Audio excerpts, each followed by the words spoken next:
Yes, welcome back, Looney listeners. You are listening to Into the Night, a Moon Knight podcast. This is episode 117. And by jingo, by crikey, by golly, by gosh, I have got a couple of really cool special guests for you tonight or today or this morning or tomorrow, wherever you are. I am one of your hosts, as always, the High Priest of Khonshu, Ray, and two very special guests. I can't believe it's taken this long. We have joining with me. I always get my singularities and plurals wrong. Joining with me is Bobby Lowndes and David Watkins from Moon Knight Core, the Facebook page. Welcome, guys. How are you? Glad to be on. Hi, good. That's so cool. It's been ages, guys. I mean, I feel long, like long time listeners, first time callers. Yeah. Absolutely. And listeners, you will note as well three distinct accents here. Myself, obviously, from the Khonshu's Temple. We have David Watkins here with a quite a sexy twang there. David, where do you hail from? I'm from Midwest Illinois, where the sun goes to die. and on the other side of the ponds, Bobby. Where are you from, Bobby? You sound like you're Russian or something.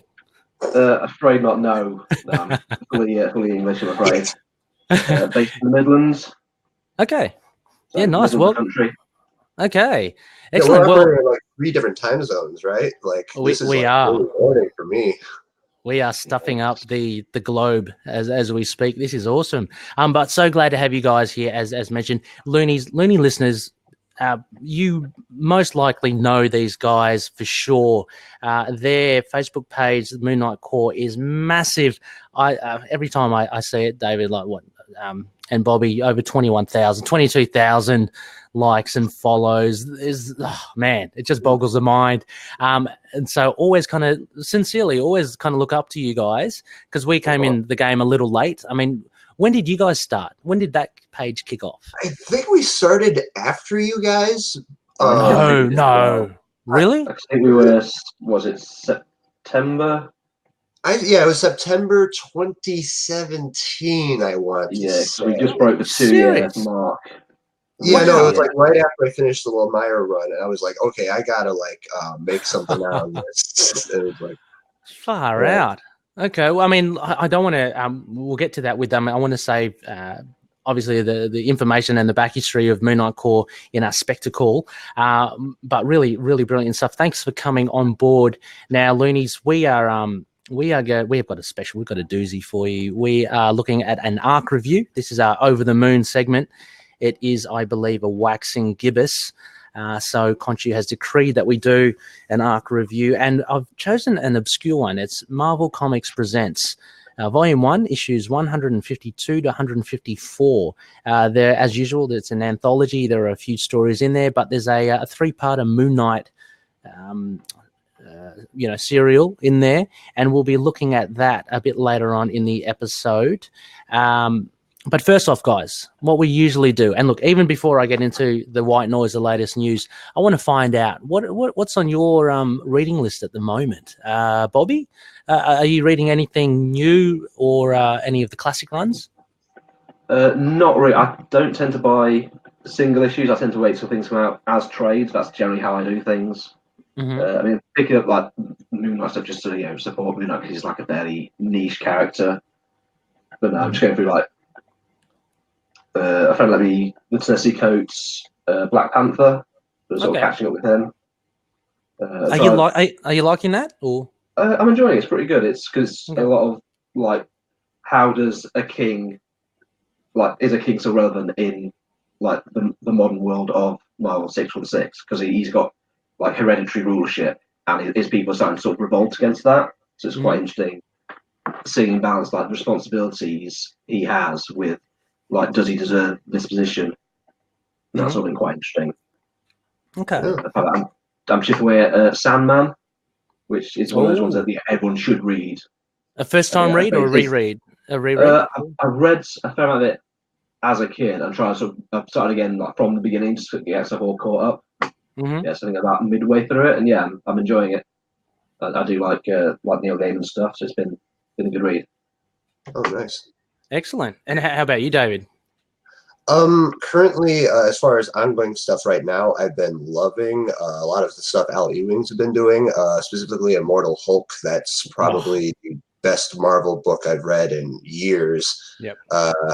As well as the stuff he's doing in the Marvel Comics run, like the stuff that restarted with the 1000. He's been doing this really interesting story where he's taken all these forgotten aspects of Marvel, like way even more obscure than Moon Knight, like guys that have been heard from since the 40s. You know, the Thunderer, the original Human Torch stuff. Yeah, the original Human Torch. They tie that into it. Through this plot with the Eternity Mask. I'm all into like secret history thrillers, and especially ones where like they leave the big names out of it. Like it's not really even, you know, no one's in the know except for all these forgotten aspects.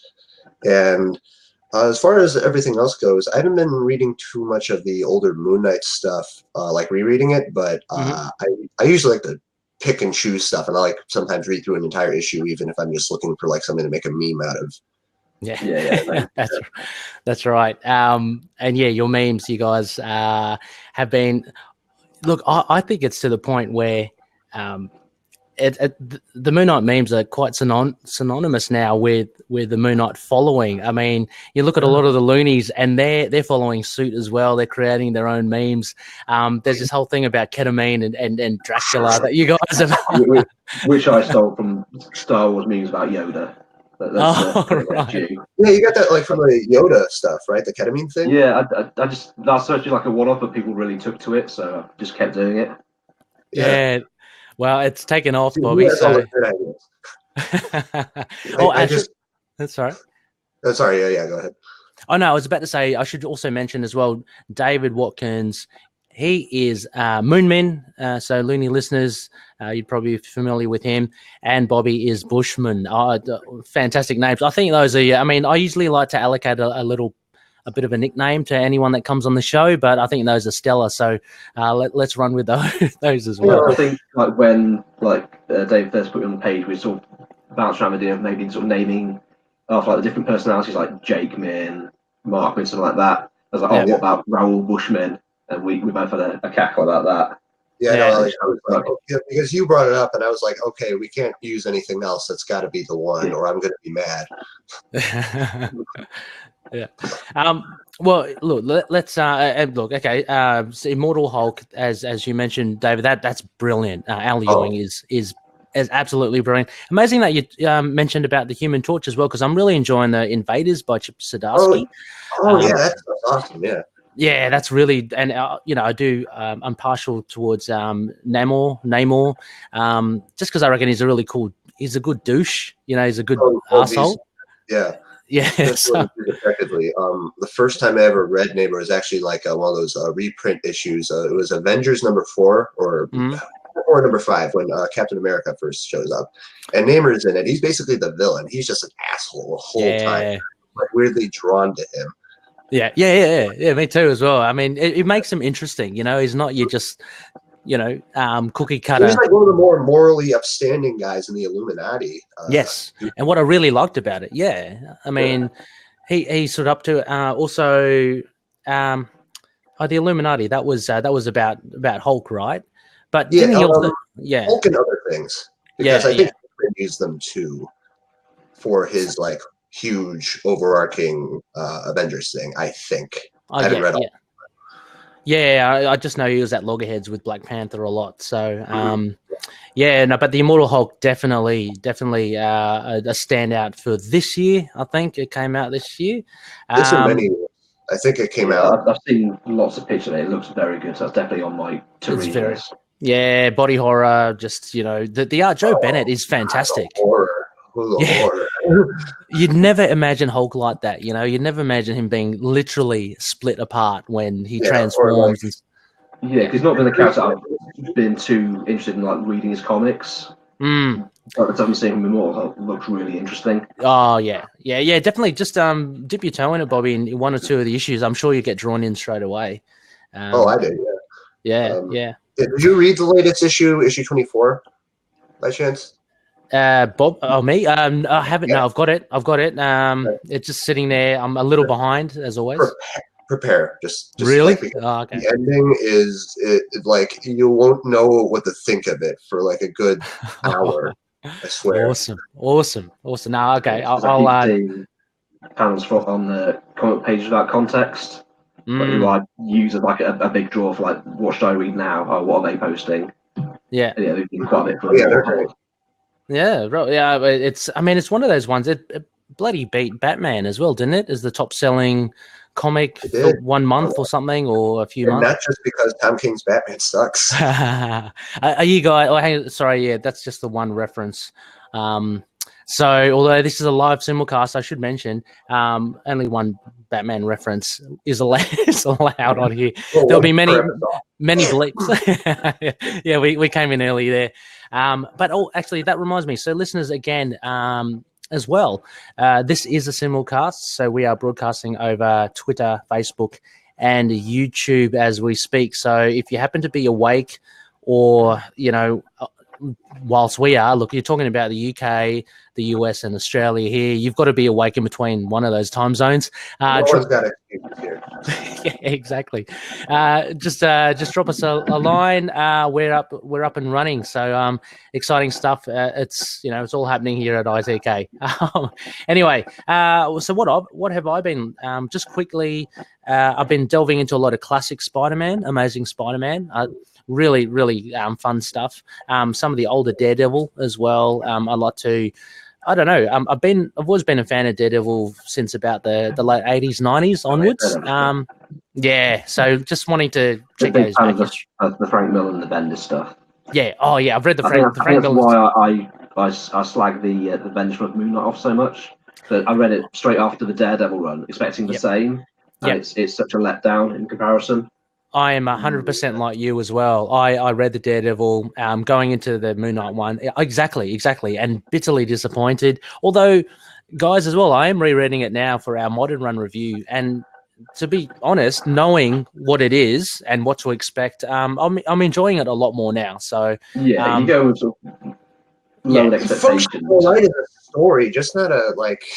Yeah. Oh yeah. Yeah, absolutely. No, totally agree, David. I mean, it's fun. It's written well. It's good, but it just rubs you up the wrong way with what he does. It's better than Event Leviathan. Oh, okay. I haven't read. I'm going to be throwing a few different shade things just because as much as I love comics, I'm just like. Yeah. That's the Superman one, right? Superman and a bunch of other DC characters. Just to drop a little bit of line for myself, I also run question posting, and I've just been kind of reading that because the question's technically involved in it, and I just got to say, like, it's so boring. Like, I'll say Bendis' Moon Knight's better just because stuff happens in it. Okay. Yeah. Like, this is just all people standing around and talking. Is it as good as issues 152, 153, 154 that we're going to review tonight? You can't top those. Those are better than From the Dead. Just a little tidbit into what you're going to expect later on, Looney fans. And look, and just finally as well, I just got to. I'm as proud as punch. Do you guys collect Valiant comics by any chance? Oh, I've been meaning to get into their stuff. Yeah, I've been meaning to. I like the look of a lot of them. I think I tried they're very one of the crossover ones, and I was intrigued by it, but just not got around to it. Okay, no, they're very good. If you want like solid storytelling and you actually want continuity between your series, then Valiant is really good because it's a smaller universe, so they're able to do that. And anyway, I managed to finally get my hands on the hard copy of Bloodshot Book 1. Volume 1 of their deluxe edition, long out of print. So yeah, going to be rereading Bloodshot. They have movies coming out. They do, yeah. Possibly Vin Diesel attached as Bloodshot. Yeah. February 2020. No, that's fact. True, oh, nice. It's fact. Yeah, it's coming out next year. It's cool. I think they're in post production now. I'm not sure, or they're in production. So it's very much happening. And there are a couple of other big stars in there as well. I can't think of it off the top of my head. There's that dude from Outlander. I don't know if you guys ever watched that TV series. He's obviously not a big name. If you guys are no, okay. Well, he's in it as well. And Vin Diesel, big name. So So anyway, so Bloodshot, yeah, very, very cool indeed. Recommend anyone to maybe pick up a few of it before the movie just to get acquainted. He's basically like Punisher and Wolverine rolled into one. It's just a killing machine, but very fun. All right, guys, look, let's get on to news. There's only a bit of news here, so this is going to be pretty painless. The thing that I've seen, and I'm wondering if you guys have as well, of note in the news over the past week, is that Conan meets Moon Knight, obviously, in Serpent War. Tagged us. Yes. Yeah. I've put down trying to get the David Finch variant cover. Well, that's it. They released the what it looks like, the Finch variant cover, and it looks bloody brilliant. I mean, if you're a fan, it looks amazing. Yeah. You've seen it, don't you? It makes me wish Conan showed up in the last issue of Houston's Run, like right after Bobby's favorite moment, where like they have that whole dialogue with the guy who's trying to mentally evaluate him, and Conan just busts through the freaking window. Yeah, I can see that. I mean, yeah. Conan is seamless. You can seamlessly put him in any story. Yeah, exactly. Improve it if I got to it. I'll do that to the meme to-do list. Just Conan just busting into that issue. Oh yeah. Oh yes, please do. You guys will, you'll have your work cut out for you. So anyway, so the only thing that really came out was this variant cover released. It's brilliant. Well, look, I might post it up in the group and on the page. It's for Serpent War issue 1. It's out December 4th. And if you've been living under a rock, it's for Conan. It's for Serpent War. So it involves Conan and is it Richard E. Howard? Is that his name? The creator of Conan? Robert E. Howard. Came with it as well, isn't he? Yeah, Dark Agnes was also his creation. I want to say. Mm-hmm. And our beloved Mooney is in there, so it should be fun times. Jim Zarbit as well is a great. I like his writing. And I think he's quite decent. I mean, he's not up in the echelon of bloody, I don't know, who would your favorite writers be? Brian Michael Bendis. Brian Michael Bendis. He's not up in the dizzying heights of Brian Michael Bendis and such. But he's very solid as a writer. So he writes it. Scott Eaton will be the artist, and the cover art, obviously, for variant. The variant cover is David Finch. So apart from, it looks good. It looks really good. Oh, you've seen the print. Oh, like they had like black and white pages. I did post the one with Moon Knight in it a little while ago, and it's pretty cool. It's like how they're depicting Khonshu is pretty cool. He's like this giant statue again, cool. Except he moves and wow, yeah, pretty cool. You probably answered my question, both of you there as well. But do you typically look at like spoilers and previews for a lot of things, or for just Moon Knight, or do you like to surprise yourself every now and again?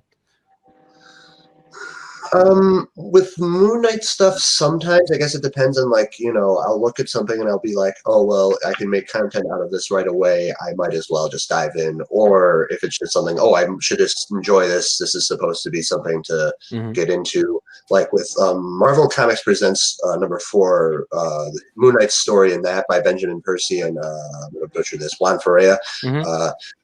That I only post, the only stuff I posted on the page was mostly like me trying to endorse people to get to read it, just because I was like, hey, Moon Knight story, like maybe they'll publish his comics again if we. It was a good story, Book of Dreams. It was great.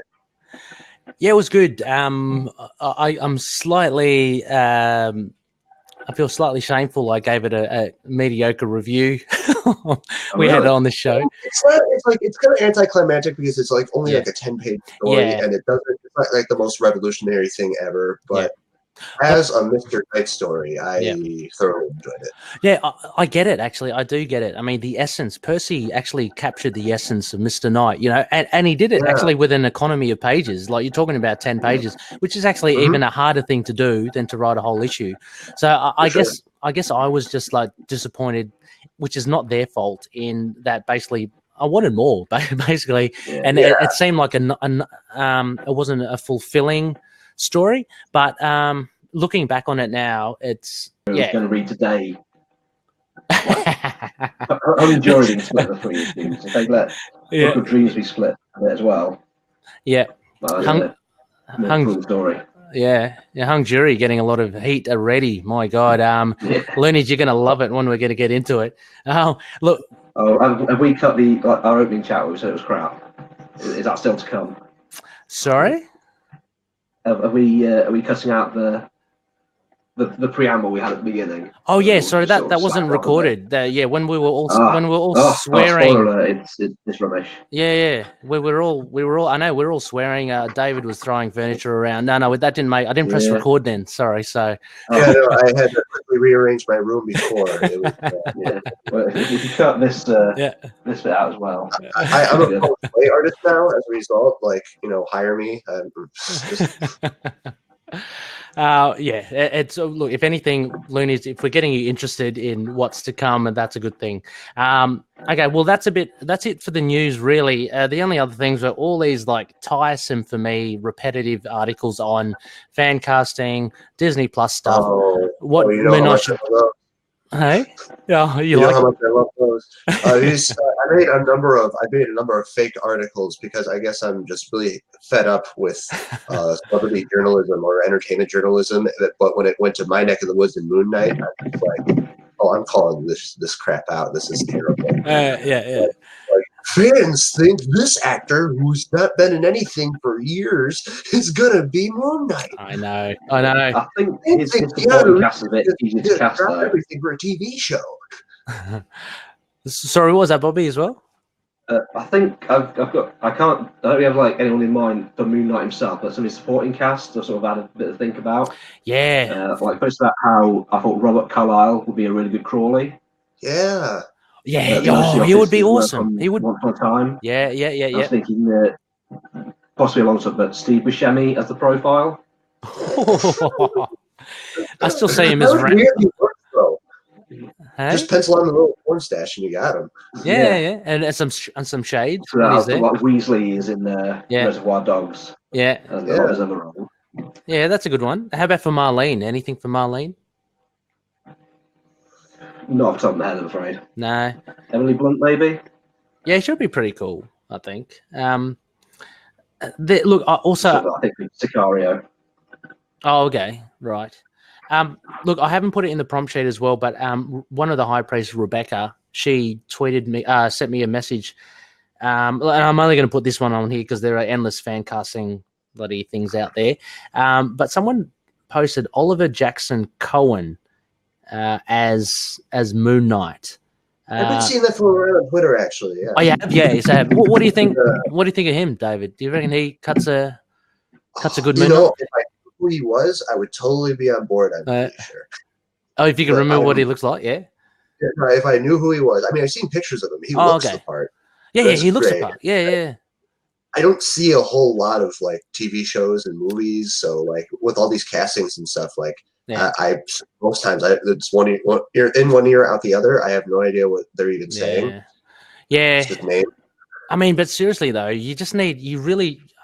I hope I'm not insulting anyone here, but you just need a decent, competent actor, and if they've got the look, and if they can act, you can either act or you can't, right?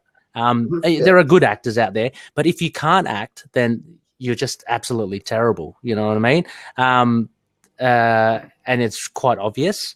But if you got some chops, and actually, admittedly, the Moon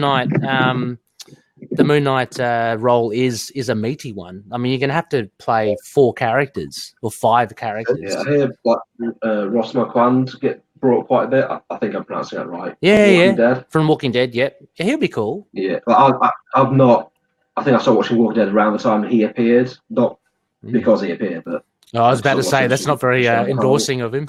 Yeah. But no, lots of people seem to be recommending him, and I've sort of seen his. Yep. There's a clip floating around him doing impressions of loads of different actors, and that's really good. Mm-hmm. So I could see him nailing down the personality side of it. Yeah, for sure. Andy was in Endgame as Red Skull. Yes. So, yeah. He did. Not him. Infinity War. Yeah.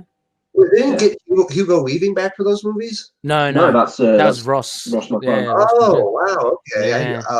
He did a good job then because I totally thought that Hugo Weaving. Yeah, I thought it was Hugo Weaving again, but yeah, he's got the weirdo Germanic accent, the He did, German yeah, accent. Yeah, that Hugo Weaving brought to the character. Totally thought it was Hugo. I Yeah. thought that he changed his mind about hating the Red Skull role. He was prepared to come back for some cameos. I don't know. Yeah, no, totally different. Very odd, I thought, of seeing Red Skull as well back in Infinity War and Endgame, but it was good. It was I thought it was because like when he vanishes at the end of First Avenger, you think, oh well, he's going to come back as a major villain later on, and then he sort of comes back to a little cameo. Like, oh, okay, that. The guy sent people to a rock. Got to talk to that friend down a cliff. What was it? I really enjoyed it in Infinity War when he cameoed. By the time he showed up in Endgame, I'm like, well, we all know he's there. Like, it wouldn't be kind of a twist if they got some other. Oh yeah, because of course he is in Endgame as well, isn't he? Yeah, he is in Endgame. Hawkeye and Black Widow go there. Yeah, and they film it like it's supposed to be a surprise. Like, he dramatically comes in. He's still got the cloak hidden. Like, Hawkeye and Black Widow are supposed to know who he is. Maybe. Yeah. Maybe just purely for the people who've come to watch Endgame and they've not seen Infinity War for some reason. Not seen any other Marvel movie. Yeah, exactly. Yeah. Who was this guy? My God. Who's the guy with the skull? Who is he? Dude, all the rocks. Yeah, God, groundbreaking. But no. Yeah, Ross Marquand is a solid pick, I think, as well. And there's a lot of thing about Shia Balouf, or whatever his name is. Yeah. He was good in Fury. I quite liked him in Fury. He's got an intensity to him. The tank one. Yeah. Just he just needs to mellow out a little, I think, outside of the films, I think. And then we'll see how he goes. Okay. So guys, look, we're going to move along. That was a little bit of the news. Of course, we can always talk about fan casting. It's great. I enjoyed it as well, but at the end of the day, we've just got to wait and see who gets the role. That'll be pretty cool. Now, Spectacle. I want to shout out you guys, obviously. Huge. Great to have you guys on. Their Moon Knight Core is on facebook.com/Moon Knight Core, all one word. Guys, take us through it. I know you've got heaps of fans amongst the loonies. So, why did you start this? How did it come about? Well, I guess I should start because how do you know each other as well? Sorry. Oh, okay. Well, that's interesting. It kind of ties. I stumbled upon the page somehow, basically. Yeah. Like submitting a few memes, and he's do you want to admin? Yeah. He sent me some memes. I was just like, well, he knows his stuff. Leap of faith here. Let's just just get it on. But how I started the page, it was September, like a few months back before I got into contact with Bobby and stuff. I was really getting into Moon Knight as a character, just like reading through all the comics and stuff, and just really obsessing about it with other people, even people who didn't want to hear about it.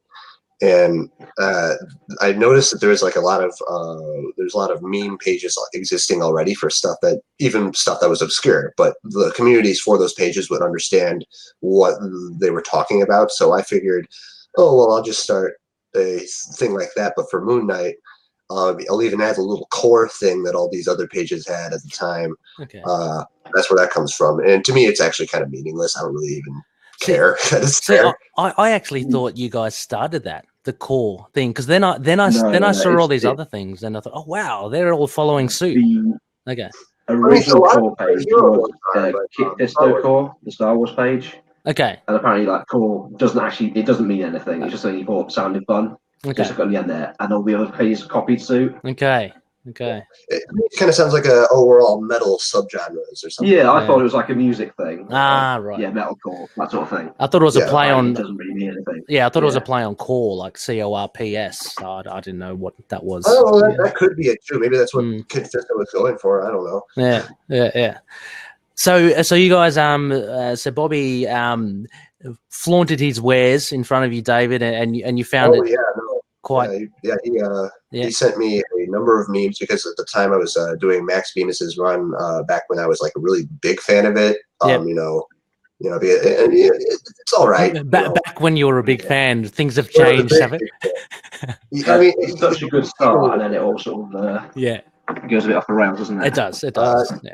take some creative liberties. I'll put it there. But back when I was like, memeing it / documenting what went on through each issue, because I used to give synopses for these sort of things. Bobby made a number of memes for them, and they were really highly detailed, and they were kind of stylized like mine, but like unique enough. And I said, well, screw it, come on in. Yeah. Wow. And like, man, so you've got like a massive following, right? As well. What I was interested in as well, you guys managing it, like with that many amount of people, do you come across a lot of trouble from posters wanting to put up highly offensive things, or what? Do you have to admin it a lot? Occasionally, like we get submissions that we have to sort of say, yeah, this is funny, but we're not going to post this. Yeah.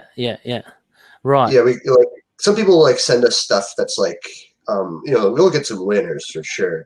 But yeah, we have some great stuff come in.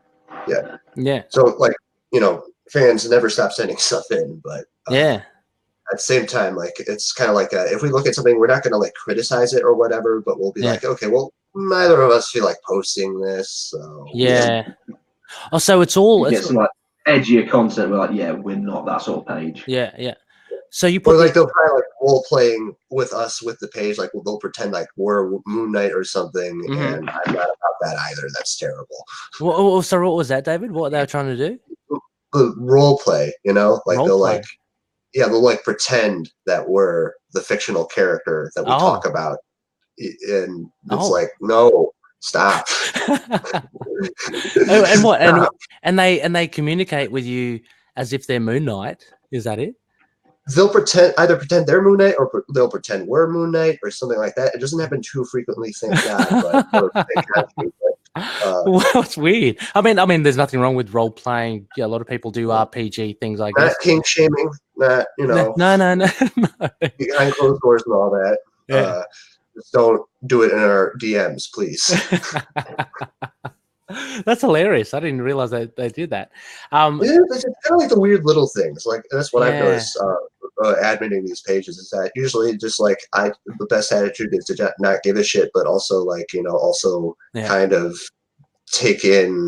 rein in people. Like sometimes like the awesome comment sections, I love the majority of the comments in our stuff, but sometimes some contrarian for the sake of being contrarian, I guess I should say. Yeah. Like, from Yeah, right. Okay. No worries. I had a couple of things lined up there. Oh yeah, do you get a lot of feedback? A lot of people saying to you, "I'm now a Moon Knight fan because of your page," and all that. Do you get many? Yeah. Oh, yeah. We get a lot of messages asking like where to start with Moon Knight, which is why we had like the pin post. Mm-hmm. To say Houston, Ellis, Lemire. Yeah. And then if they've read those, then we'll say, which did you like? And we'll sort of go on from there. Yeah. We had like a little list of like a sub list of stuff to go on with after you get all the essential stuff out of the way.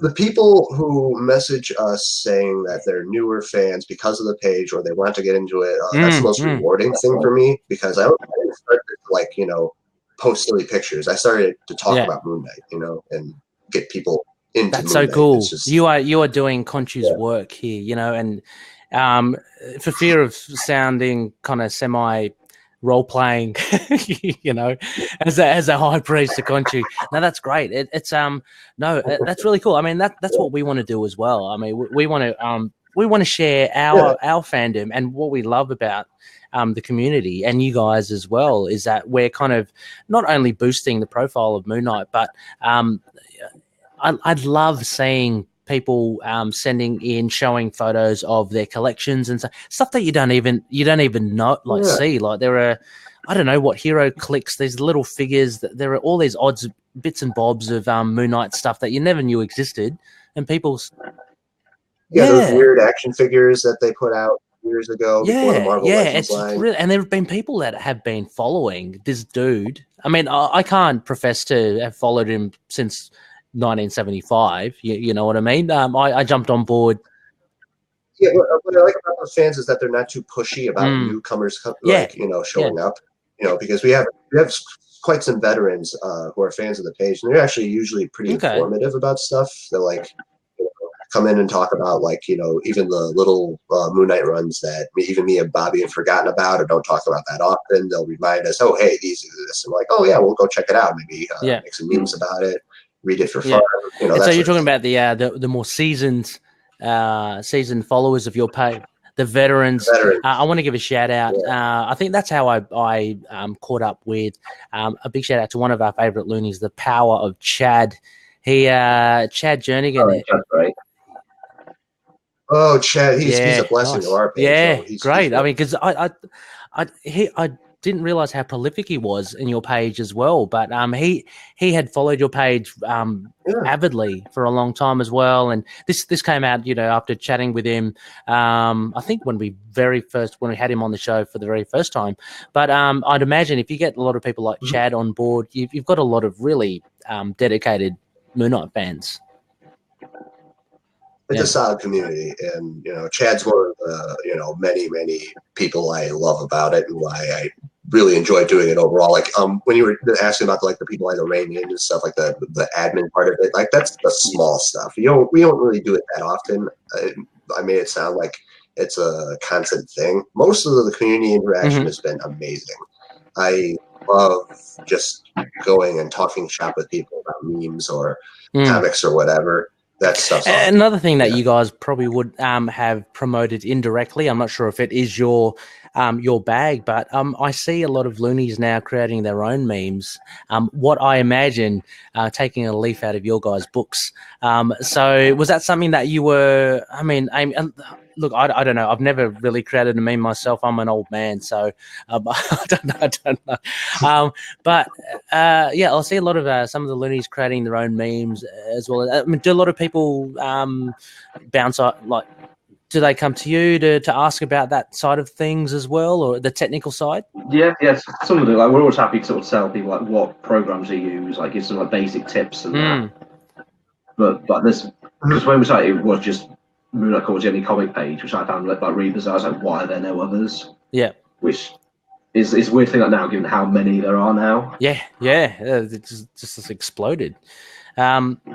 And that was the thing. Yeah, there's some great content out there. We try to share other pages as much as we can. While still, primarily we do Moon Knight stuff, but we like to share the odd other pages to promote the other cores. Oh, I mean, I want to give a nice little shout out to one of the loonies as well, Dustin Cold Case Kurtz.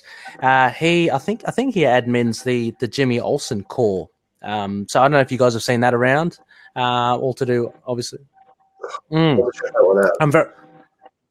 There's been so many of them. I've been just like lost in the haze. Of as I tell, because I am a fan. I'm friends with a few of core pages, and I tell them most times to just go in my meme bunker and just kind of make content, and whether other people notice me or not, that's up to them. Well, I mean it in all sincerity as well. It's quite a creative and a thoughtful thing, like, you know what I mean? Like, there's a lot of thought that goes into creating memes, making it funny, putting it out there, your sense of humor. And look, just a final question as well to Bobby and to yourself, David. Just with actually, you guys are quite industrious with making the stuff. How much is involved in, trawling through the material, going, I've got to release. Do you say I've got to release this many memes in this week, or do you find them as you go along, or do you have an aim, a quota?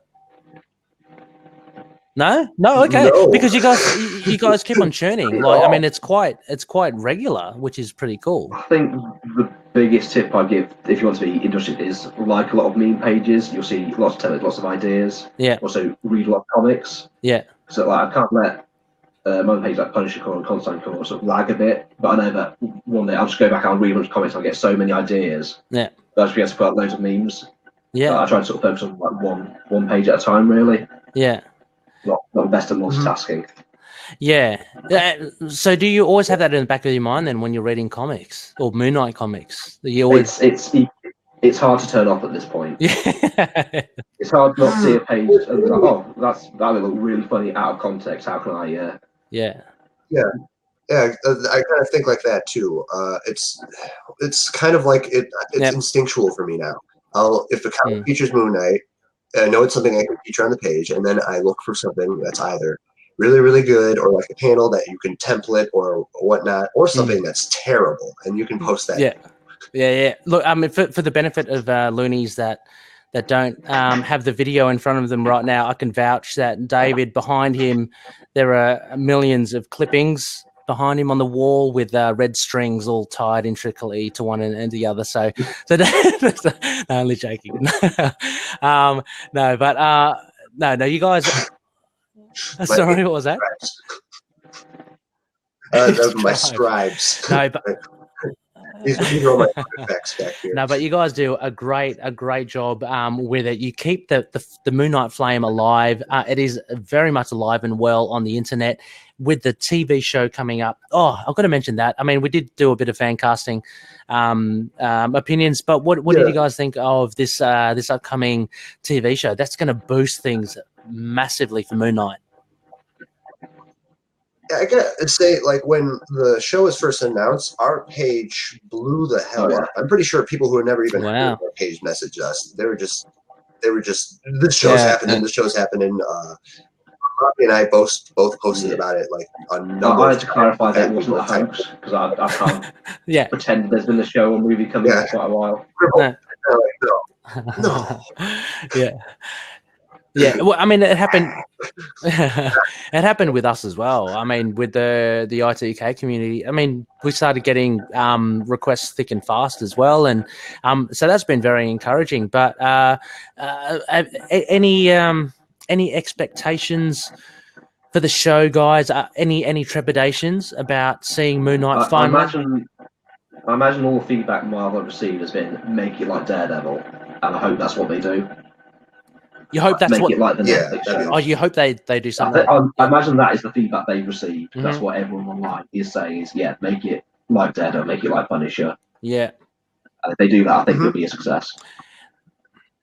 Oh yeah, it'll be golden, especially if they do it like the Daredevil seasons 1 or 3, like with those interesting fight scenes and everything like that. Like, even if some of the scenes, like the talking scenes were slower, like it was so absolutely. I still rate Daredevil, and maybe because I'm a bit of a Daredevil fan, but season 1 and 3 exactly, David. I think. Yeah, I'm a huge Daredevil fan, so the show being as good as it is was such a blessing. Yeah.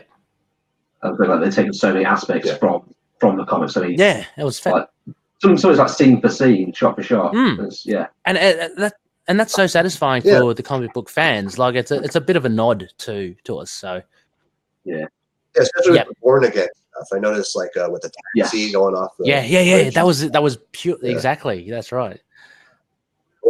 I was really hoping somewhere in the season, though, they would have Daredevil standing in the middle of like all these beaten up guys in a bar and shouting, "Anyone want to talk about Matt Murdock?" Yeah. But those sorts of references are funny though, because to the non-comic book fan, they just seem very innocuous. Like my partner was looking at me going, "Why are you so excited about the taxi going off the pier?" Well, I can explain.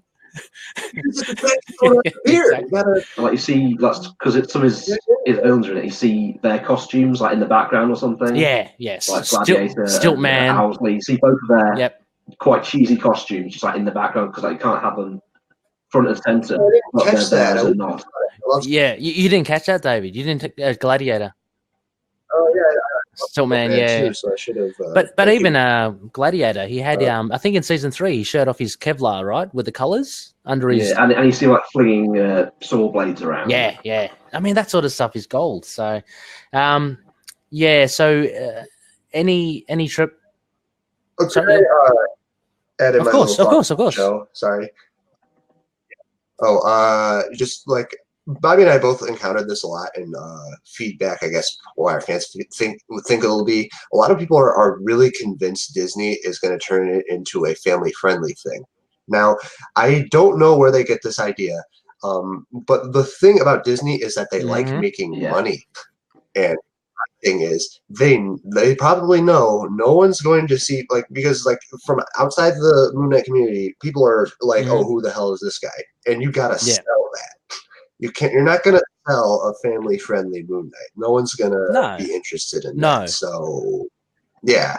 If we do that, then we can make fun of them for it relentlessly. But I don't think it's going to happen. It isn't. I mean, you raise a good point. So there's a lot you can get away with even with a PG-13 rating. Absolutely. With like some clever cutting.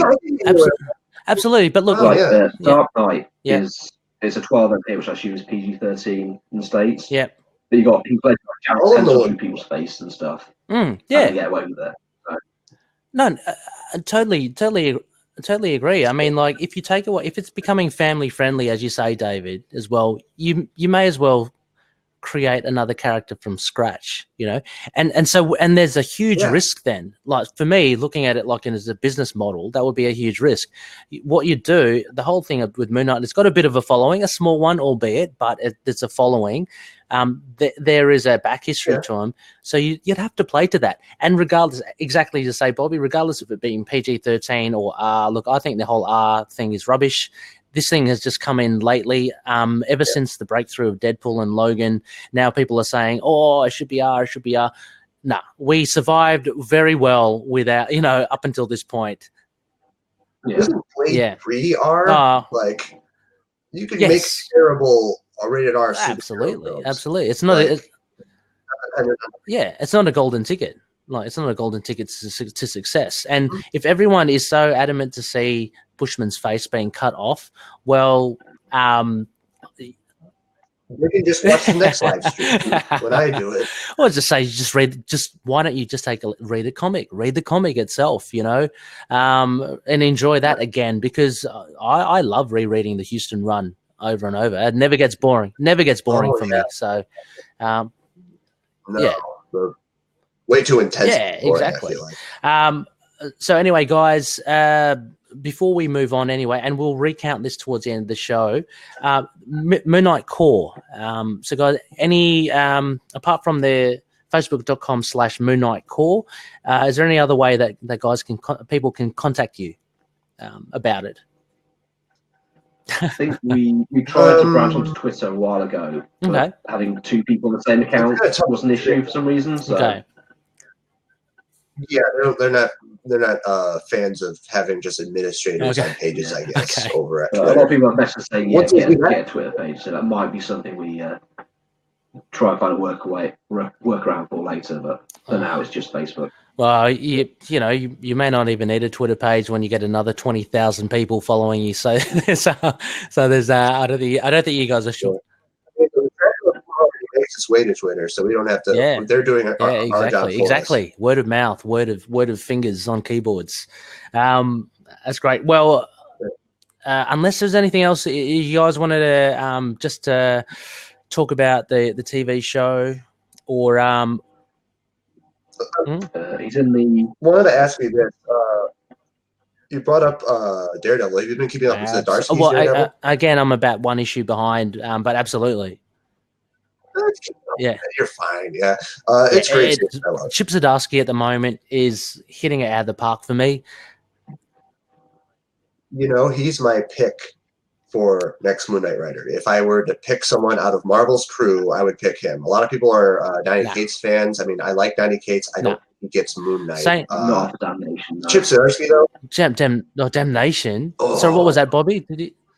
I was about to say, not after Damnation. No, that was a train wreck. For Moon Knight fans, that was a terrible. It was a good comic, just not a good show for Moon Knight. The core books were terrible, I thought. I liked the Doctor Strange tie-in. I like the Iron Fist and the Ghost Rider tie. Actually, I like this. I liked all the tie-ins. Yeah. The comic itself. I thought Blade was done quite well. Blade was pretty cool in it.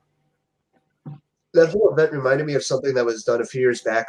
Also a Devil-related story, also in Las Vegas. It involved Agent Venom, Red Hulk, X-23, and one of the Ghost Riders. And it was basically the same exact story, except it was much better written. and it wasn't all over the place. I mean, it was kind of, but like, you know, in a fun way. Like people, like they had them going to hell and seeing all the visions and stuff. It with Damnation, it was like so rushed. It did. It did seem like that, didn't it? And sorry, they found ways to trash Moon Knight in between all of it being rushed. It takes a bit of skill to do that, I think. So I mean, I hope they.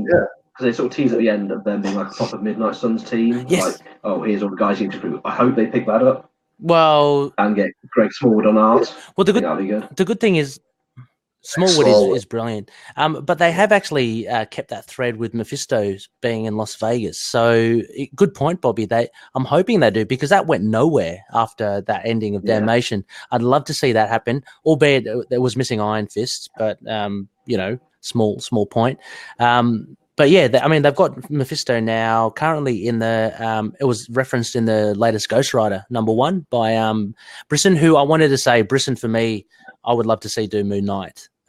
He has got such reverence for the history of characters. You only have to look at Iron Fist and Ghost Rider, what he's doing with both of them in his runs. So I think he'll do great on Moon Knight. Pretty solid. Are you reading any of Brisson's stuff, David and Bobby? Aside from the stuff I mentioned, I mean you know, Immortal Hulk and all Zdarsky stuff I've been keeping up with. No, I mean, sorry, Ed Brisson stuff. Yeah. Oh, Ed Brisson. Sorry, my bad. No, I haven't really he's checked out his stuff. I'll have to. Yeah, he's very good. He's very good. He's doing Contagion now at the moment, so Moon Knight is going to pop up in that.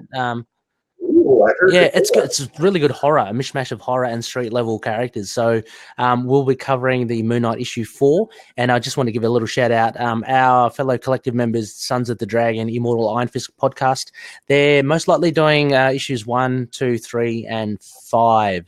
So there's a little crossover of sorts, but we'll do issue 4. So when is that out? The Moon Knight Contagion issue? The Moon Knight issue is in a couple of weeks. So they're up to this week of comics came out issue 2. So yeah, and they're weekly. It's they're trying to get through the whole 5 parts pretty quickly. So So issue 1 was on The Thing, which is really cool because he's pretty funny. The second one was more on Iron Fist. I think the third one's on Jessica Jones. And then the fourth one on Moon Knight. But it still has all the other characters in there as well. Like Doctor Strange is in there, the Fantastic Four. So it's a really fun romp. And again, Ed Brisson, he knows his stuff. He really does, pay respect, I think, to the characters that he writes to. It's not just like, it's not like a Bendis. It's not like I don't care what happened previously. He actually plays nice.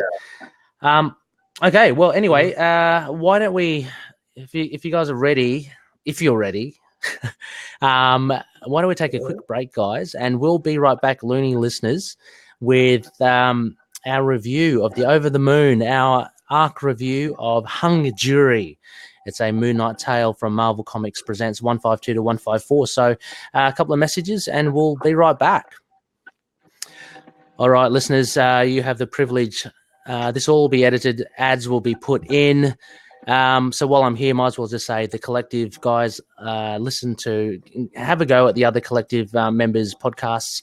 They range from the Sons of the Dragon, Iron Fist podcast, Inner Demons, Ghost Rider podcast, fantastic. Adelan Rising, Inhumans. There's a Namor Submariner podcast, really good. The collective members also cover the Avengers, Earth's Mightiest podcast, as well as a whole treasure trove of pop culture podcasts and YouTube channels. So check that out. Anyway, guys, we're going to go back to what will eventually be the final cut of the podcast. And you guys are ready? All right. Yep. Okay, let me just play in the thingamajigs. Sweet. Yes, welcome back, Looney listeners. You are listening to Into the Night, a Moon Knight podcast. This is episode 117, and I am joined by both the Moon Men and the Bushmen of the Moon Knight Corps Facebook page. It's a boon. They're here, two two comets collide, all to do with Moon Knight. So I'm joined with David and Bobby, and we are going to look at an arc review tonight.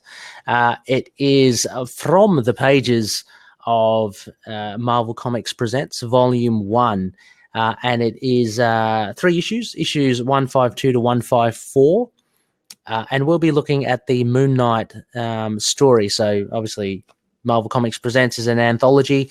Moon Knight is one of the characters featured in these comics, Hung Jury, and it's written by Chuck Dixon, art by J.J. Birch, and inks by J.J. Birch, colors by Pat Garrahy, letters by John Costanza, and editor-in-chief Tom DeFalco. Now, this availability, guys, I believe it's mainly in floppy or single format. It's very hard to really come by. It's not available on Kindle or Comixology, or I haven't checked Marvel Unlimited. It might be there. I doubt it if it's not on Comixology. But there are other ways that you can read it if you are so pressed to do so. Anyway, Loonies, as usual, I have my great guest here.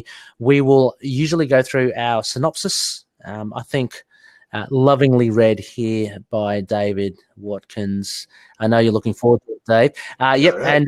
And we'll go through that. Then we'll go through our aspects, generally writing, art, themes, characterizations, references. We're going to try to add a bit of, add a bit of meat to this series, to this arc, and we'll end off with our Moon rating system. Now, you guys, you can choose either from our vanilla rating, which is our usual phases of the Moon, or Conishue's rating system, which he's lovingly put together over the last few weeks. So anyway, are you guys at the ready? I'm reading through Conishue's rating. I love the big fuck off moon. I love that. Spoiler: this issue will not be getting that rating. Spoilers! Come on. Bobby. No, actually, this will be fun to do. All right, David, when you're ready. Synopses. Moon Knight and Marlene follow up on the trial of some Praetorians whom they brought up to justice during their battle with Chainsaw. Long thought dead, Chainsaw, the most famous Moon Knight villain, reappears and invades the house of one of the jurors, taking his son and threatening the juror if he does not sabotage the trial. Moon Knight and Marlene, along with help once again from Crawley, track down where the juror's son is held, and Moon Knight swoops up and confronts Chainsaw and the rest of the Praetorians. An adamantium chainsaw, I didn't even know that, and wild swings from Chainsaw prove the end of the game, as the roof to the warehouse is brought down upon them all except the elusive Moon Knight, with the juror's son in arms. Fearing that he must fix the trial, the juror sweats on the verdict of the defendants until he receives on a silver platter a stuffed toy. It's a message from Moon Knight that his son is safe. And with that, justice can be now served. Yes, that was the synopsis. Thank you very much, David Moon Min, for that. Now, guys, look, before we get into the details, the very, very particular and very intricate details to this fantastic story overall, Bobby, what did you think of these 3 issues that made up Hung Jury? I think the main rating gave it was it's not like a bad story, it's just a bit generic. A bit generic? Okay. Well, extremely generic. And the long-awaited return of Chainsaw, that disposable villain we all care so much about. Oh yeah, I know. What an odd villain to kind of reference. David, your thoughts on overall before we get into it? I just want to get both your guys' thoughts on it. My time right now, it's about 6 a.m. and I am an insomniac because for years on end, I was wondering what happened to Chainsaw. It kept me up at night, really. And now that we're left on another cliffhanger with Chainsaw maybe being dead again, nothing's been solved, I guess. No. So, I'm gonna thoughts on the story. I want to see more Chainsaw. Really bad. Yeah. Look, I think I share both of your sentiments. This is what I'd usually term as a clanger for me. This is a bit of Control Yeah. bullshit. Well, you call it as it is. I skirt around it, but a clanger bullshit or just utter drivel is probably not far from the truth. And it doesn't help that this was in 3 parts as well. It was split up. Can you imagine? Living real time and you got it? Actually, to be fair, you probably would forget to actually follow up on it. You probably would just move on to something else. Yeah. It was. Yeah, move on to something that doesn't have some terrible Wolverine cover. That's the thing about the 3-part story, is what doesn't help it is that not just one, but all 3 covers are just Wolverine standing around. Hang on. To be fair, though, having said that, because I did pick up them on eBay, and you do get, for those that have the simulcast, you can see the Wolverine cover, but there's a flip, and and there's another one with Vengeance, and I actually read the Vengeance story, which is actually better than the Moon Knight one, and we should have covered that instead. I know. What are we doing? Anyway, so then again, just to satiate anyone looking, there you go, flip. Vengeance, really cool. I'd never heard of Vengeance before, and he sounds like a pretty cool dude. And also, is he a Ghost Rider or? Yeah, I've not heard of Vengeance either. Well, I was talking to the guys at Inner Demons, and they were telling me he's kind of like parallels, kind of like the Venom to Spider-Man. He's the same sort of villain to Ghost Rider. So he's a souped up Ghost Rider. He ends up being similar to Venom again. He ends up being an anti-hero. But he can do countless things. I don't know the intricacies of it, but he looks pretty cool. And also another thing I wanted to point out in the issues, you get little cards as well. From the 90s where embossed holographic trading cards, you get all the shebang. So yeah, if you're lucky, these are. I mean, I picked these up for a couple of bucks each, so they're not worth much. Those are Sorry. Those are decent condition for the type of comic. I know. I would have thought they would have degraded in color and stuff, but they're okay. Mm-hmm. Give me a couple of months. I'll do my best to to rot them. But anyway, okay. So what we do? Let's talk about. Okay. So we didn't really find this story too engaging, writing wise. How did you find Chuck Dixon's writing for this? We were all familiar with Mark Spector Moon Knight. This was obviously written around that time. Bobby, what did you think? How did the plot? I actually quite like the Chuck Dixon run. I think it's an interesting. I like how he writes Mark. It's sort of like the beginnings of what we see in the Houston run, of like how Mark is like sort of as he starts to get more violent, more crass, I suppose. Yeah, so I enjoyed like him.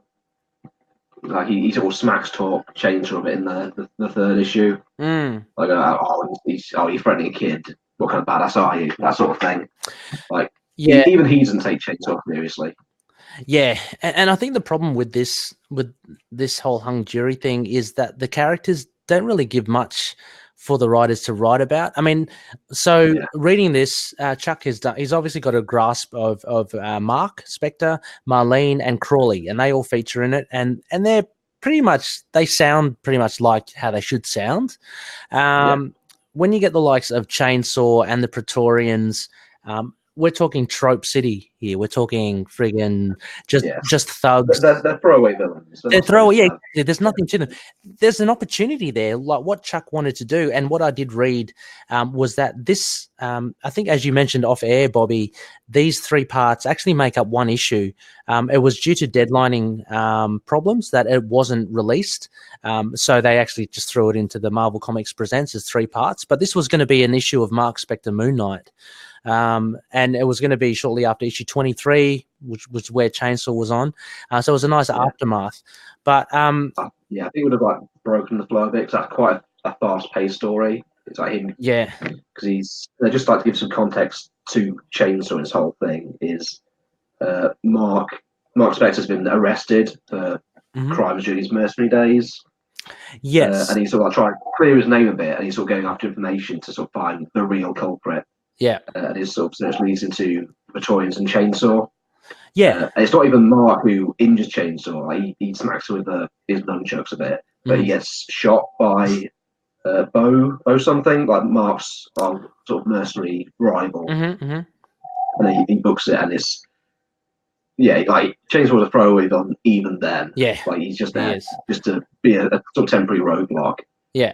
So I'm sort of surprised that we even sort of came back to him in this way. Yeah. But I mean, I guess sort of just trying to pad out this issue really. yeah. I mean, to be fair, the one thing that I thought was pretty cool was this being like as an addendum to Chainsaw to issue 23. It was pretty cool. Like it's like, oh, so they're actually following up on this very obscure one-off villain, as you say. Stories have payoff.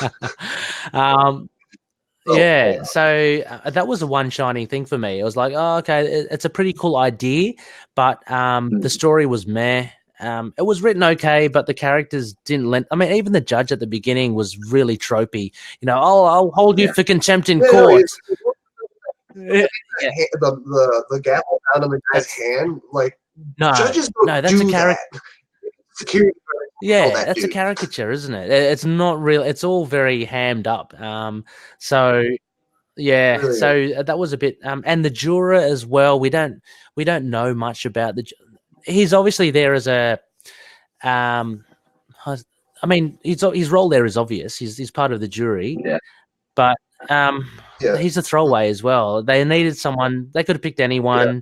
They picked him. He's got a son. There's a little bit of interaction with the son. What was it?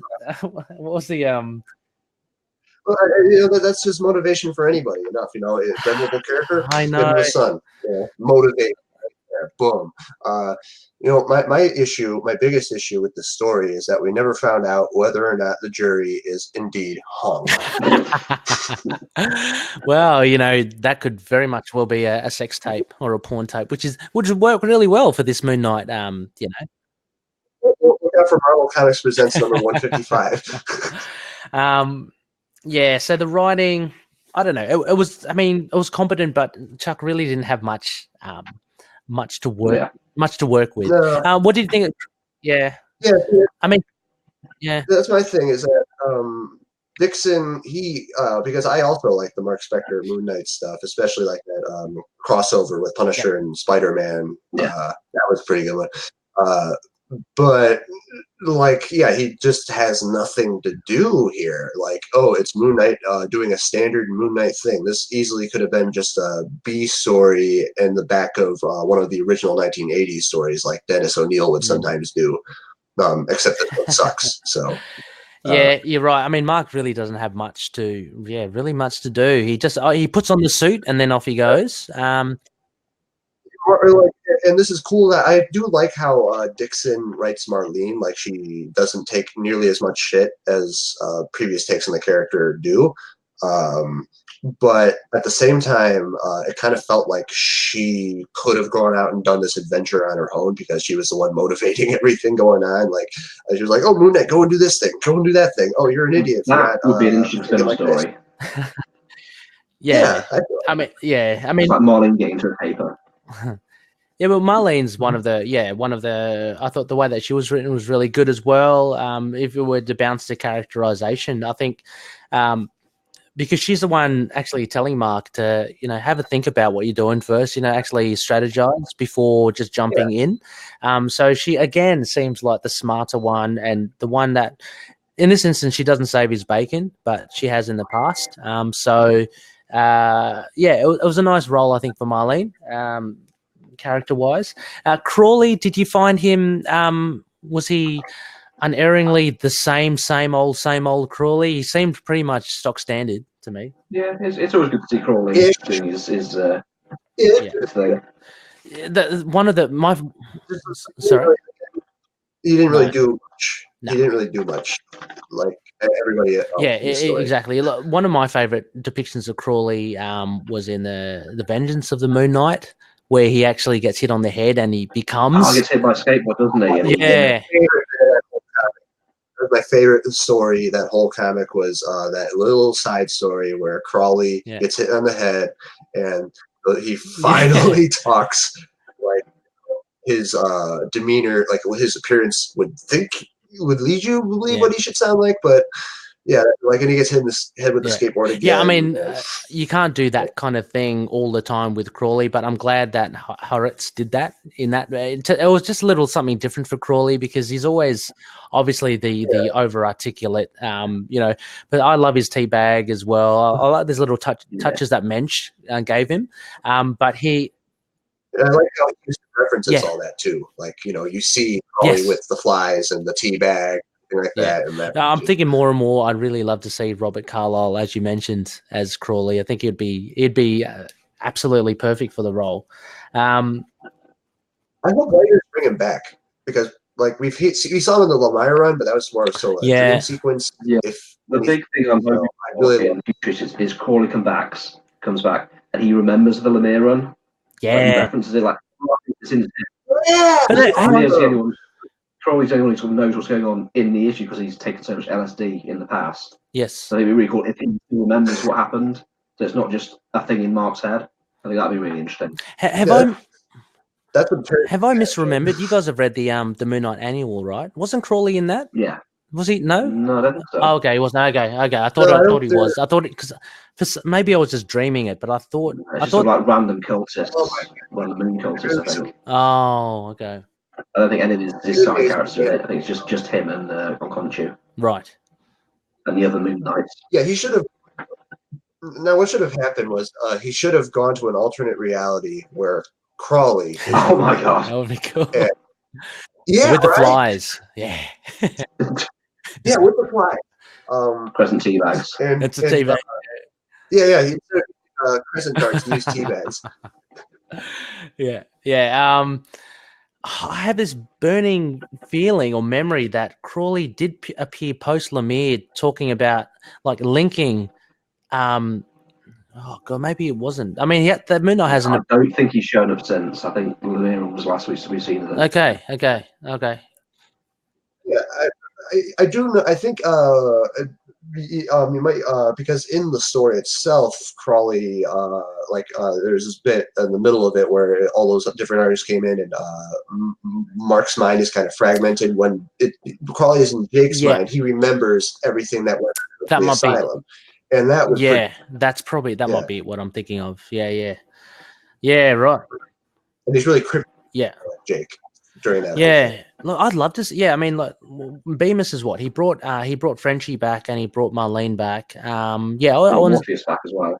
Well, yeah, which is pretty. Which I loved. Yeah, and Bushman as well. Dramatic pause there for me. But anyway, what do you guys think of that? I mean, what do you think of the Bushman's take in the Bemis run? I think it follows on from what we see of him in Vengeance of the Moon Knight, where like Mark's sort of put the fear in him. Like he's actually genuinely afraid of Mark now. Ah, very astute. Yeah. You don't think this is what would happen if this happened to you? Like you would sort of lose it a bit. Oh, very good. Yeah. Yeah, I like that part of it. I guess I like the idea that Bushman is like now like legitimately terrified of this guy that's not only killed him once but also like impaled him through a machine gun. Yeah, that was awesome. That was awesome. Yeah. But I don't know. I guess he kind of. I feel like it should have just been a Sun King story. Like, maybe throw Bushman in the thing and do that. Yeah. I think he overplayed his hand there. There was enough there with the Sun King and the Truth and all that. Yeah, didn't need to bring. Yeah, I remember when the synopsis for, I think it was like issue 4 or 3 it came out, or 190, 191, something like that, and the plot synopsis came out like months before the issue did. And I remember a lot of people just being upset with seeing Bushman's name next to Sun King's because they're like, okay, well, this might be kind of messy. Yeah. It kind of was. It was a little. I mean, Bushman, I didn't think got his. One of the things I thought was cool was, there's the cover that's like American Gothic, where it's Mark and Marlene from Burning House. Mm-hmm. When it was first previewed, she had red hair. Yeah, they changed the color. Yeah, Dr. Emmett. Yeah, I did like that. Really clever. What making Emmett gets taken out in the first issue. Yeah, what? So making us believe it was Emmett, right? Is that what you're saying? Yeah. Yeah, I thought that was pretty cool. She'd have more impact on the story, because no one, we didn't know Marlene was coming back. Yeah, Yeah, the that was last we've seen of her was Lemire. But that makes me wish we got more of the Doctor instead. yeah. She was very interesting. She was She was very pretty cool. cool. Issue 188. She was. Oh, that was an awesome issue. 188 Yep. was my favorite issue of Venus's run. That's One, right. because Moon Knight was kind of kept the mystery. Like, you know, he wasn't into the whole thing. Like, they talked about Yeah. him twice there, but he was never in it. And Sun King had a lot of potential. Like, you know, sets a mental hospital on fire and he walks out. Yeah, And it that's had pretty the cool. horror elements in there as well. I mean, what a perfect way to start off a series. Like that was just, I think that was really good. Yeah. So, Yeah.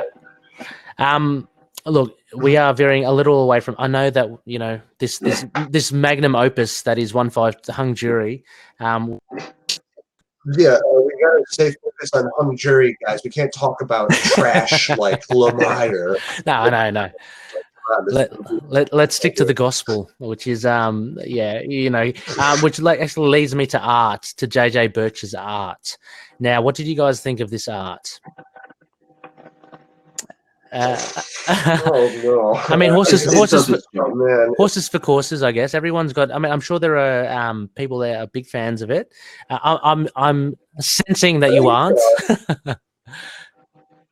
I don't know. I shouldn't trash on too much. Like, it's serviceable, and like I guess like the fight scenes are drawn all right. Like, I can tell what's going on a lot of times with the colorization and the inking. It's just that like you can't do faces. I feel like it reminds me of like even long tier Dennis Cohen, except without like the nuance. I guess, you know. Yeah. How about you, Bobby? Did you like this? Is there? Because sort of flipping through the issues, is there like an artist change? I think it looks like the third issue looks a lot like classic Mark Spector Moon Knight. No, that's still JJ Birch still. Okay. I've got here. There's sort of like the first issue. It looks sort of very Frank Miller-ish, I'd say. Oh gosh, you talking it up there? Like post 9/11 Frank Miller, or bad Frank Miller? Yeah. Oh, sorry. Yeah, I'm sorry, JJ Birch. Like Dark Knight Returns. Yeah. Apologies to JJ Birch. But yeah, I just wasn't feeling it myself. It reminded me of I don't know if you guys collected the Uncanny X-Men stuff during the 90s. There was a great arc with Wolverine and the Reavers. It's around 251. Mark Silvestri was doing it with Dan Green. A bit after that, I think he took a break and someone came in, and it reminded me, whoever the artist was there, reminded me of JJ Birch's art here, and I really found it bad. I'm not a fan. Let me just say I'm not a fan. I won't say bad. I'll just say I'm not a fan of it. Yeah, I'm not hating on JJ Birch. Maybe he's drawn lots of other great stuff that I haven't seen. Just like I wasn't really feeling it for the story. I mean, I did like the colors. That was good. I'm always a fan of Moon Knight's costume looking as white as possible. The colors are done well. Yeah. The inking was good, I guess. He's a good inker. Just that, like, I don't know. I guess the sketches of people's like designs and stuff. Like, I wasn't. Crawley looked off for the brief point he was in it. Marlene's face was all over the place. That, like, you know, she was shape-shifting. Yeah, that was a big thing. Like when when one character looks different from one panel to the next, like you've got that's a bit of a cross. Maybe he rushed it. Maybe like this was just a rush job. I don't know. I mean, you know, in his defense, I find his Moon Knight in some of the splash pages, like at the beginning of part 2, beginning of part 3, I think they're quite cool. As you say, I think it's more of the inking, so it actually looks pretty cool. But yeah, just there's not enough. I don't know. Maybe there's not enough in the background or the details. It just comes across really. The faces can be very stylized. Not really feeling it. Yeah. I think the third issue. I like how he draws the first two. I think it might just be like the coloring choices. Actually, I'd agree with that as well. I think that is a lot more muted. I guess. Yep. Yeah, that's true. I noticed that. Yeah. Okay. So not much of a we're not much of a fan of the art. Again, I'm looking back at the Vengeance story. A lot better art there. Anyway, so themes now. generally we like to look at themes, any underlying themes here. It's a pretty stock standard story here. I feel like we might be trying to get blood out of the stone, trying to look for underlying feel like themes. Issues with the legal system, I suppose. Like, Yeah. If that, you get your the big kid thing about always vigilantes served you on is, a silver platter, that makes What things was that, okay. David? Sorry. If you get your kid's toy served you on a silver platter, that means the good guy won. That can't be interpreted as a threat. No, I know not at that was all. one of the. I actually thought that he could have taken that as, "We've still got your kid" or something, or or Like Moon Knight couldn't post a note on there saying, "Oh, hey, your kid's fine." Yeah, I'm struggling. Sorry, Bobby. I'm struggling here with any sort of theme for this, other than you get what you see. It's someone taking someone for ransom, wanting to get their mates off a sentence, and Moon Knight and Marlene. Maybe the theme here is for basically that lesson that Marlene teaches Moon Knight. Don't just rush in headlong. Actually think about scope the area. Maybe that's it. I don't know. I'm stretching. it's all about highlights. The theme is chainsaw safety. Oh yes, Never. Especially an adamantium chainsaw. Exactly, cuts through like butter. Yeah, you don't want to flay that around. Actually, you reminded me as well, Bobby. You referenced the issue 23, right, of Mark Spector Moon Knight with chainsaw. He got shot, right? He's got 3 marks on his chest here. Is that from the? Just shoots with a pistol, and you see like Thor then just cuts to Mark chasing after Bo's get information from him. Okay. It's all taken out quite like offhand way, I suppose. Okay. All right. So again, even that's not significant. About his.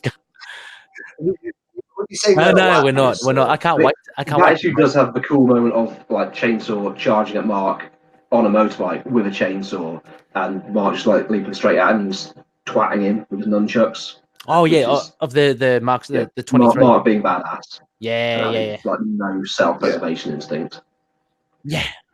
Oh yeah, that's my thing. I love that about how Dixon, or like a lot of other people like Moon Knight too, is that like no matter what weapon a criminal will have, my Moon Knight's like I love that. I think that's a real big point of difference of him with other characters, and you don't see that often. And I'm hoping Daredevil's fearless, but Mark's fearless in a sort of I just don't care kind of way. Yeah.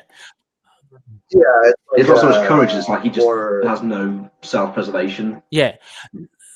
No self-preservation. I mean, Daredevil's different because he has no fear, but he knows it because he knows the trouble in front of him, and he knows he can avoid it and stuff like that. He can get out of the way. Whereas Mark will just like, I don't care. I'm going up against Morpheus. I'm going up against Kang. I don't care. I'm going to go in with a nunchuck. Yeah, I'm going up against some guy who saw me in a newspaper once and decided to dress up as a knight and run for mayor.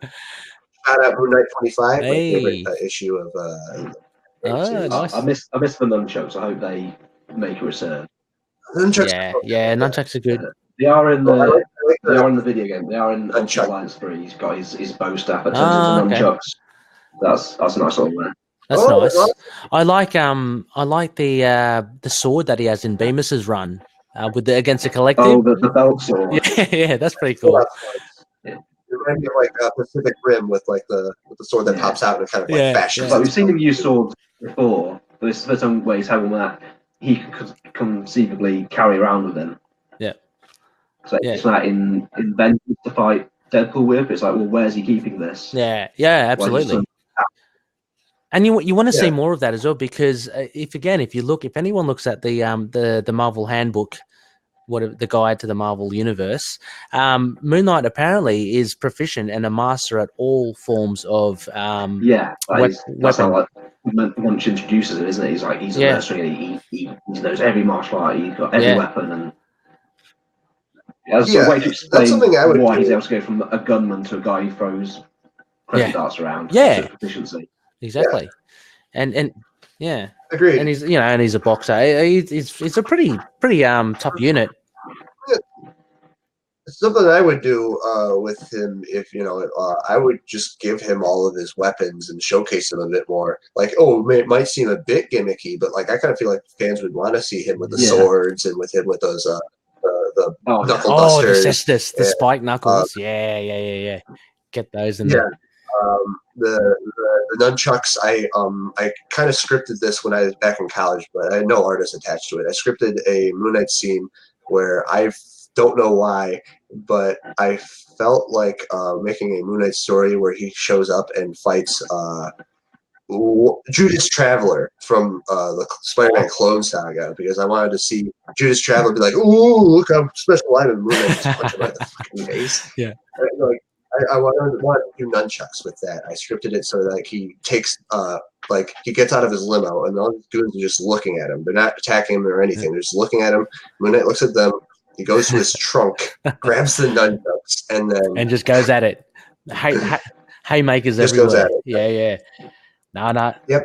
Yeah, Just it's good. that. Nunchuck is so funny. I'm it's still in the shadow of I always think of Michelangelo, Teenage Mutant Ninja Turtles. Oh yeah. Yeah. They had a lasting effect on me. But yeah, nunchuck is a is that nunchuckers? Nunchuck is nunchucks. I don't know. I've heard it pronounced so many different ways. Only cool people say nunchucks or something. I don't know. I say nunchucks because of osmosis. Yeah. Like, I think it's actually like nunchakus or something, but it's got like just turned to nunchucks at this point. Right. Wacky stick on a chain. Yeah, that's it. Big. Yeah. Just as an aside as well, I used to know a guy. He kept nunchucks in his car. Because in road rage, it's still prevalent today. He would whip it out. He was a big guy as well. This is in my early 20s. That's some action movie It is, isn't it? stuff. Bit of Steven Seagal there. He didn't have a ponytail, but he was a big unit himself. So I don't think he needed it. Anyway, guys, characterization. Okay, so we kind of touched upon it before. Mark Spector, Marlene, Crawley, kind of all service kind of well in this story. They seem fine. Like it seems like Chuck Dixon's characterizations of these guys just thrown in here. I know it when you say that it was going to be it was originally going to be a Mark Spector Moon Knight standalone story. I can definitely see that. Like it definitely seems like they took Chuck Dixon's script and then just drew it later. Now, guys, you probably that's why it's great to have you guys on board here. Maybe one of you will remember around this time. So Mark was having there was a bit of tension between him and Frenchie around this time. Is that why we don't see Frenchie in this story? Do you think, or was he? He wasn't crippled yet, was he? No. That's in the Kavanaugh room. Yeah. That's that's what all that. Like there's a bit in the Chuck Dixon room where he gets him, drops his legs, and he thinks he's gonna lose, but then he's fine. That was in the Acts of Vengeance. Killer Shrike. Killer Shrike. Mansorong Shrike or something. Yeah. Yeah. He pops up again in the Benson run as like a throwback to that. Mm-hmm. Yeah. No, I think him and Frenchie still. Because Frenchie fights Chainsaw with him, I think, in the original. Oh, okay. So because they're like a white supremacist gang. He has to, I think he has to pretend he's American, like he has to put an accent and stuff. Oh, okay. I could be misremembering. I'm pretty sure that was Frenchie's role. Okay. He, gives him covering fire. Mm-hmm. Yeah, he's still around. He's working with Mark at the time. Okay, so I guess Chuck just decided not to use him in this instance. Drop Marlene in there. Why not? Because thankfully, we don't see yet another instance of Marlene in lingerie in her bed again. Or Marlene in skimp bikinis training karate with other women. That's right. Or in the jacuzzi in the bedroom, So. Oh yeah. Like Peter Parker's Spectacular Spider-Man, like the issues that Moon Knight first pops up in those, like Marlene's literally just like, "Oh, welcome home, Moon Knight." It's good to see that she's progressed a little, and it's good to see, that she's kind of getting into the fray. All right, so characterization. The guys that when we talk about Chainsaw, we're talking one-dimensional, nothing much there. Now, obviously, references to other runs. Obviously, issue 23. Basically, that's it, isn't it? There's nothing much else. Were there any other little drops of? No, I don't think there were any other references slight references to anything else? Maybe a throwaway line or something. Maybe. Oh, sorry, what was that, David? Or maybe a throwaway line or something. Yeah, if that. Nah. I didn't see that directly reference something that I'm not happened. sure. Do you guys know if the Praetorians ever actually came back anywhere else, or they died? They died with Chainsaw. Yeah, they probably just. They were absorbed by the secret. Oh yeah, that's right. They're Like, part of the. Empire. Yeah. They were bought out. Yeah, that's it. Okay, well, I mean, that pretty much wraps it then for this review. Now, as always, again, we've got the two rating systems here. I'm going to throw it to our awesome co-hosts here, awesome guests. Let's start with Bobby then. Out of first of all, which rating system would you choose, and how much would you give it?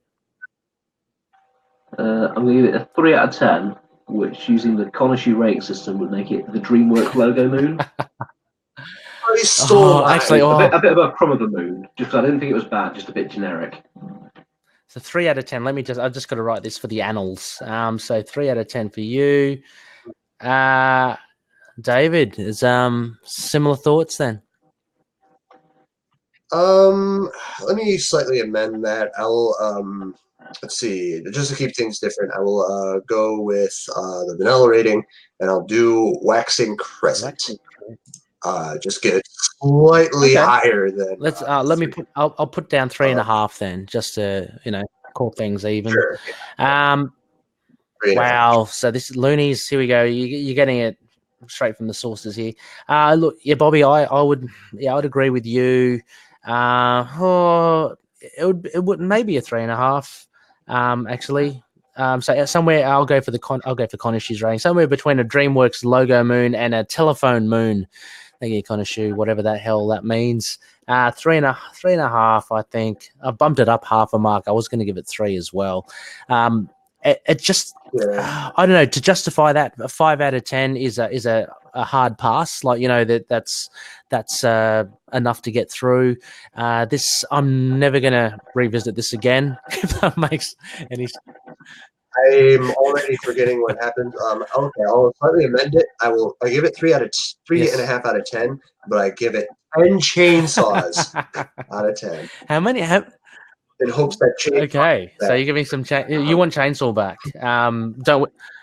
I want Chainsaw back, ironically and unironically. Yeah. Like, it's like, I feel like someone could actually do something with this stupid. I wouldn't mind him coming back as like a returning bad villain, like the way Stiltman is, or Turk. Yeah. Yeah, like a Stiltman type role where like you can't really take him seriously. But. Yeah, I mean, you can also argue the fact that he's a blank slate, and you can just do whatever you like. Some Chip Zdarsky or some Ed Brisson will go down the track and just go, "Hey, I'm going to pick this up, and I'm actually going to give him a backstory and everything." So, he was raised by actual Praetorians. he was raised by a chainsaw. He was right. Yes. He grew up in like Home Depot or something in the chainsaw section. And then his chainsaw wife was killed in a game shooting. Yeah. I mean, we don't even know. We get a little bit about he's got who gave it to him? He's got an adamantium chainsaw now. So how did he afford that? I don't know. That's very difficult to get. Adamantium, from what I understand, is very difficult to get and attain. Not just like the fact that it's adamantium, because I can excuse that. Everybody's got adamantium or vibranium or whatever in their closet. I don't know. It's just like the fact that it could just be a random chainsaw. They could just say it's a chainsaw, maybe just a stronger one, but they have, just because they want to mention that it's adamantium, they're like, oh, this is like a Wolverine chainsaw. Isn't that so cool? I'd like to see if that chainsaw get a backstory, like it was designed to kill Wolverine. Oh, like a 3-parter on the chainsaw, just the chainsaw itself. Yeah, why not? Like, Secret Hydra adamantium chainsaw tech. Yeah. Maybe at the end he can. This guy's maybe at the end he can. The chainsaw can, build a farm and have a family. Have a new family of chainsaws. Like it's like the dummy from the ventriloquist in Batman. Just to drop that one again. Yeah. He could start his own gang. Like, because that is what happens in one part in Nightfall, at least, where the ventriloquist and Scarface get separated, and like the gang still thinks Scarface is in charge, even though he's just a piece of wood at this point, and like the ventriloquist isn't even there. I think we're giving the chainsaw too much credit here, guys. So, I don't think we're good enough.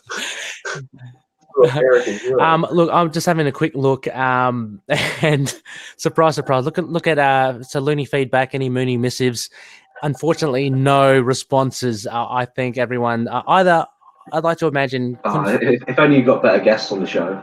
No, nothing to do with you guys.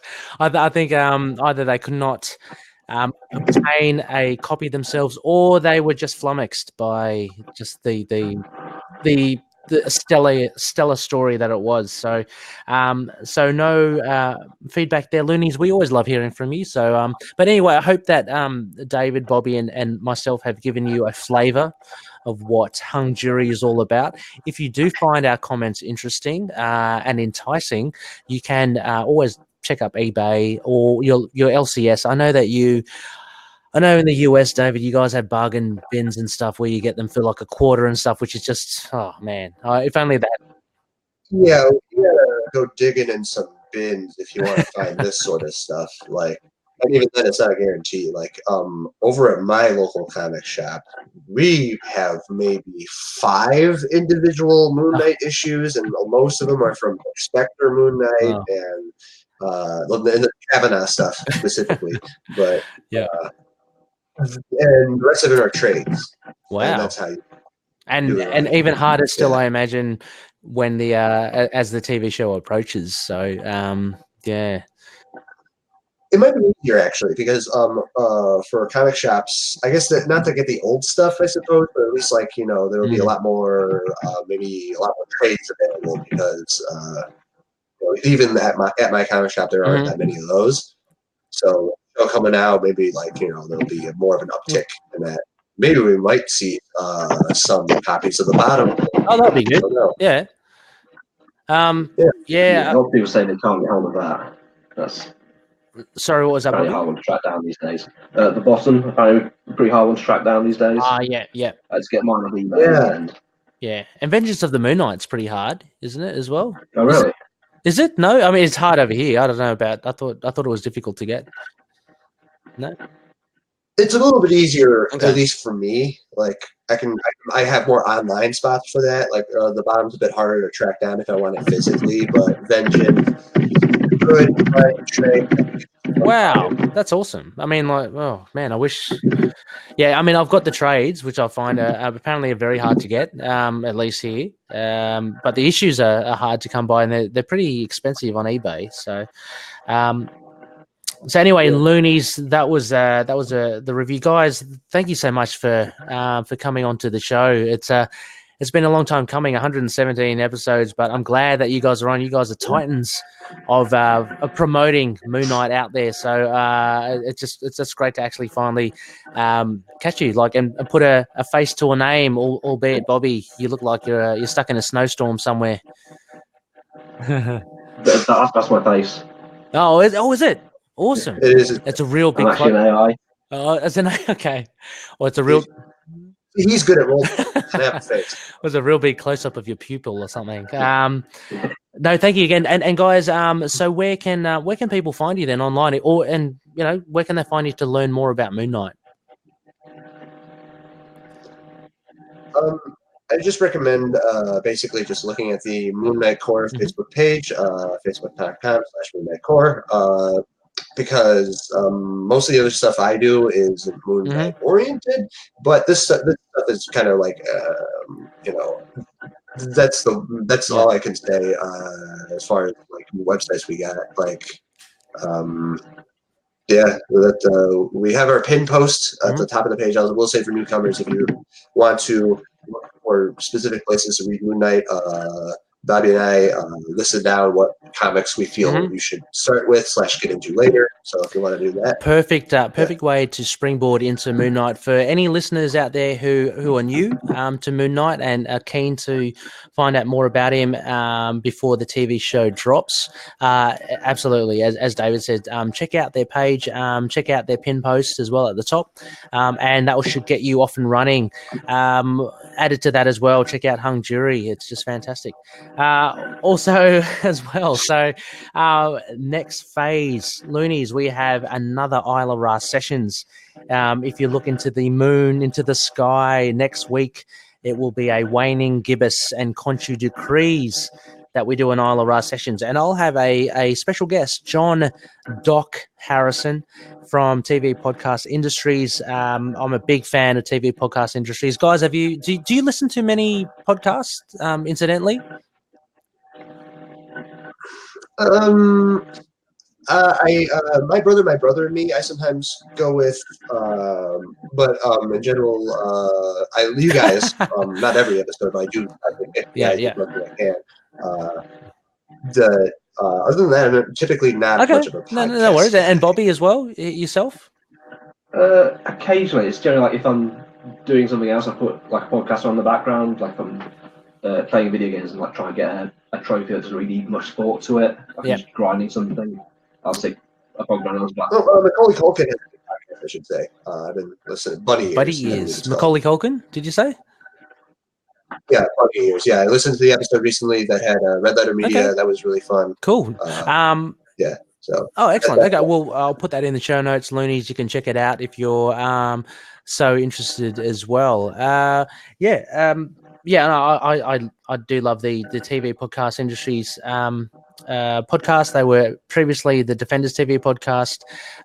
They did all the Netflix shows, and they do Gotham as well. Gotham TV podcast. So definitely check them out. And it was a fun chat with John. So he's got another 4 books there that are very interesting indeed. Anyway, Loonies, as we sign off, the usual outros, we are part of the collective. So we're a band of a few like-minded podcasters. We just wanted to create a network in the most traditional sense. It's very informal, but if you do hashtag the collective net on Twitter or at collective pods, you can find us and all the other shows as well. So, I mean, there are a ton of them from the likes of We Are Venomaniacs, the Venom podcast, to ourselves, to the Nexus of All Realities. There's a Man Thing podcast. And also, look, I'm just going to pick one oddly, Weird Science, which is a really good one as well. They do DC and Marvel reviews of comics. Go check them out. The collective, really cool. Again, there's a link in our show notes. It's fantastic. Fantastic listening. Anyway, once again, guys, a big thank you very much. And no worries. And as we always say, may Khonshu watch over the denizens of the night. Catch you later. Cool. Thanks for having us. No worries.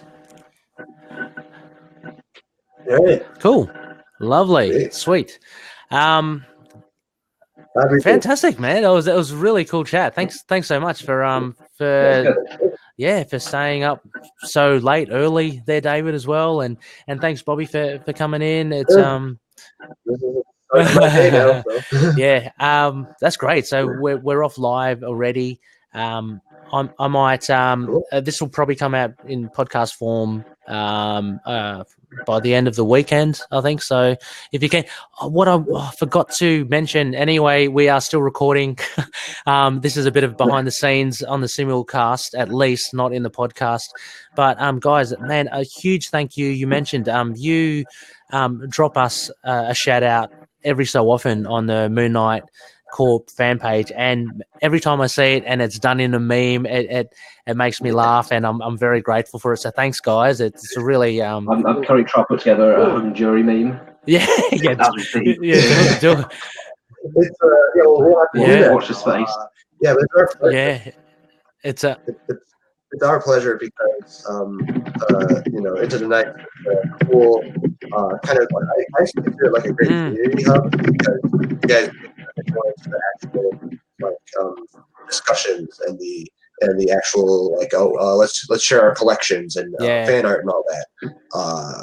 And I would recommend anyone who likes Moon Knight Core, to be a part of the Into the Night group page, because that's a great place to just talk and show what you got. And I like to think that anyone that does want to follow Moon Knight and stuff hand in hand should probably check out the Moon Knight Core page and ITK as well. I think we both work well together, and I'm not just saying that because I want to ride the coattails of your 21,000 followers. I still can't believe That's fantastic, man. I'm just floored by that. We're just happy to crack 1,000, and that's because it's such a small community, isn't it? Like it's. I'd imagine there are Moon Knight fans out there, but you're talking about people that want to be online and actively check out stuff on Moon Knight, So we're not even touching people that don't even bother.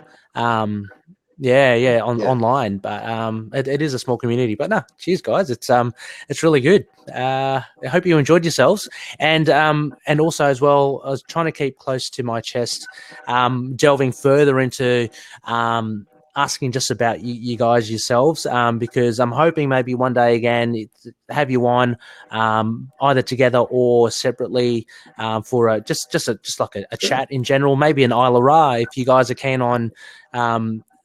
It's a big task. Actually, everyone finds it very difficult. 4 desert island books. What 4 single issues would you bring with you if you could only bring 4 to a desert island? And we have the Isla Ra session. Pretty cool. So cool. All right. Well, anyway, I'll let you go. Thanks so much again. Let me know. Just keep me posted if you have any questions and stuff. But should be all good. Sure. Awesome. Thanks for having us again. I really enjoyed myself too. And again, apologies for the quality of the story that we covered, but it was fun to actually bag it. You know what I mean? Yeah, no, I mean, like, that's a sweet release once in a while. Sweet. You gotta do exactly. bad as well. Exactly. All right, guys. Have a good one. Talk to you guys later. See you later. See you later, guys.